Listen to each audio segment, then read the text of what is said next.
Welcome everyone to Enchanted River. Madayaw na pagkani sa Enchanted River. The daily fish feeding is shown to the public as a cultural segment.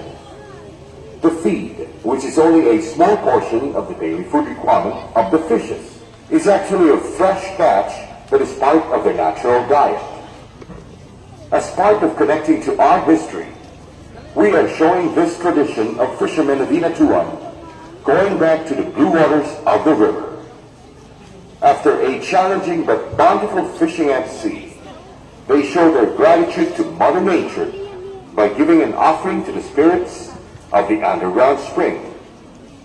The spirits are believed to be dwelling here where the fish abound. This is our way of showing everyone how we should give back to the environment and take care of Mother Nature.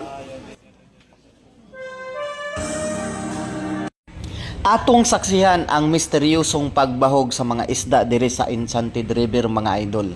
Mapasalamaton kay ta mga idol kay usata sa nakasaksi sa pagpamahog ug pagpanggawas sa mga dagko nga isda diri sa kahibulungan kaayo nga Enchanted River. Tan-awan ninyo ni nga video mga idol para masaksihan ninyo ang pagpamahog sa ugtong tutok sa alas 12 sa udto mga idol nga maoy tinggawas sa mga dagko nga isda.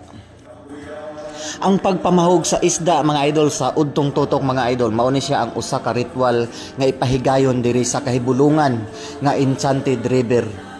Sa wala pa kanhi diri sa Enchanted River mga idol, tan-awa na lang ninyo ni nga video, at least pinaagi sa atong video, masaksihan ninyo ang pagpamahog sa isda sa alas 12 sa udto mga idol, para at least pinaagi sa atong video mura pod mog nakatan-aw diri.